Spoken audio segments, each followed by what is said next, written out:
Il y a, dans ce que vous avez écrit, le plaidoyer pour une terre. C'est quelque chose de très particulier qui vous engage totalement.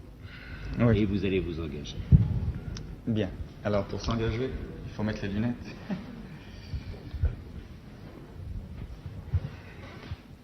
Il y a des choses qu'on ne peut pas dire en vers.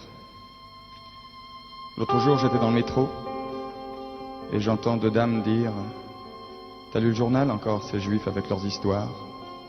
Quels emmerdeurs. » C'est vrai, nous sommes des emmerdeurs. Ça fait des siècles qu'on emmerde le monde, c'est dans notre nature, que voulez-vous. Abraham avec son Dieu unique, Moïse avec ses tables de la loi, Jésus avec son autre joue toujours prête à la deuxième baffe, puis Freud, Marx, Einstein, tous ont été des jeûneurs, des révolutionnaires, des ennemis de l'ordre. Pourquoi? Parce que l'ordre, quel que fût le siècle, ne pouvait les satisfaire, puisque c'était un ordre dont ils étaient toujours exclus. Remettre en question, voir plus loin, changer le monde pour changer de destin, tel fut le destin de mes ancêtres. C'est pourquoi ils sont haïs par les défenseurs de tous les ordres établis. L'antisémite de droite reproche aux Juifs d'avoir fait la révolution bolchevique. C'est vrai. Il y en avait beaucoup, en 1917. L'antisémite de gauche reproche aux Juifs d'être les géants du capitalisme. C'est vrai. Il y a beaucoup de capitalistes juifs. La raison est simple. La culture, la religion, l'idée révolutionnaire d'un côté, les portefeuilles et les banques de l'autre, sont les seules valeurs transportables, les seules patries possibles pour ceux qui n'ont pas de patrie. Et maintenant, aujourd'hui qu'il en existe une, l'antisémitisme renaît de ses cendres, pardon, de nos cendres, et s'appelle antisionisme. Il s'applique aux individus, il s'applique à une nation. Israël est devenu un ghetto, Jérusalem c'est Varsovie. Les nazis qui nous assiègent parlent arabe, et si leur croissance se déguise parfois en faucille, c'est pour mieux piéger les gauches du monde entier. Moi qui suis un juif de gauche, je n'en ai rien à faire d'une certaine gauche qui veut libérer tous les hommes aux dépens de certains d'entre eux.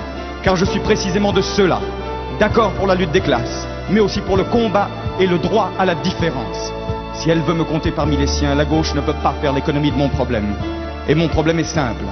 Mon problème est que depuis les déportations romaines du 1er siècle après Jésus-Christ, nous avons été partout honnis, bannis, écrasés, spoliés, chassés, traqués et convertis de force. Pourquoi?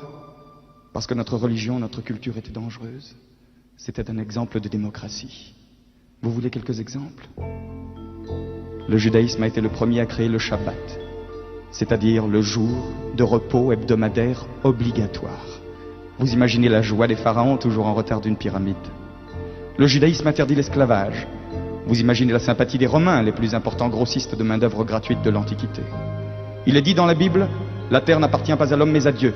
De cette phrase découle une loi, celle de la remise en question automatique de la propriété foncière tous les 49 ans. Tous les 49 ans. Vous voyez l'effet d'une loi pareille sur les papes du Moyen-Âge et les bâtisseurs d'empire de la Renaissance. Il ne fallait pas que les peuples sachent. On commença par interdire la Bible, et puis ce fut la médisance, les murs de la calomnie qui devinrent les murs des ghettos, puis l'Inquisition, les bûchers, et plus tard les étoiles jaunes. Auschwitz n'est qu'un exemple industriel de génocide, mais il y a eu des génocides artisanaux par milliers. J'en aurais pour 3 jours, je vous le jure, rien qu'à nommer tous les pogroms d'Espagne, de Russie, de Pologne et d'Afrique du Nord. À force de fuir, de bouger, le juif est allé partout. On extrapole et voilà. Il n'est de nulle part. Nous sommes au rendez-vous, monsieur Chancel. Je suis effectivement de nulle part. Nous sommes parmi les peuples comme l'enfant à l'assistance publique. Je ne veux plus être adopté. Je ne veux plus que ma vie dépende de l'humeur de mes propriétaires. Je ne veux plus être un citoyen locataire. J'en ai assez de frapper aux portes de l'histoire et d'attendre qu'on me dise entrez. Je rentre et je gueule aujourd'hui. Je suis chez moi sur Terre et sur Terre j'ai ma terre. Elle m'a été promise, elle sera maintenue. Qu'est-ce que c'est que le sionisme? Ça se réduit à une simple phrase. L'an prochain à Jérusalem. Non, ça n'est pas un slogan du Club Méditerranée. C'est écrit dans la Bible, le livre le plus vendu et le plus mal lu du monde. Et cette prière est devenue un cri. Un cri qui a aujourd'hui plus de 2000 ans. Et le père de Christophe Colomb, celui de Kafka, celui de Proust, celui de Chagall, celui de Marx, d'Einstein et même de M. Kissinger l'ont répété ce cri au moins une fois par an le jour de Pâques. Alors le sionisme c'est du racisme? Mais faites-moi rire. Est-ce que 12 France, cher pays de mon enfance, est un hymne raciste? Le sionisme c'est le nom d'un combat de libération.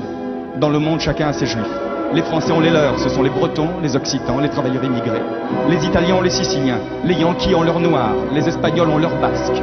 Nous, on a une prérogative. Nous sommes les Juifs de tous. À ceux qui me disent, et les Palestiniens? Je réponds, je suis un Palestinien d'il y a 2000 ans.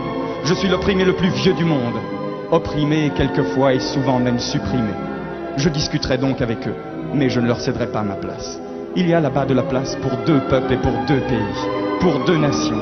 Les frontières seront à discuter ensemble, mais l'existence d'un pays ne peut en aucun cas exclure l'existence d'un autre. Et les options politiques d'un gouvernement n'ont jamais mis en cause l'existence d'une nation. Alors pourquoi Israël? Quand Israël sera hors de danger, je choisirai parmi les Juifs et mes voisins arabes ceux qui me sont frères par les idées. Aujourd'hui, je me dois d'être solidaire avec tous les miens, même ceux que je déteste, au nom d'un ennemi insurmontable, le racisme. Descartes avait tort. Je pense donc je suis. Ça ne veut rien dire. Nous, ça fait 5000 ans qu'on pense, et nous n'existons toujours pas. Je me défends, donc je suis.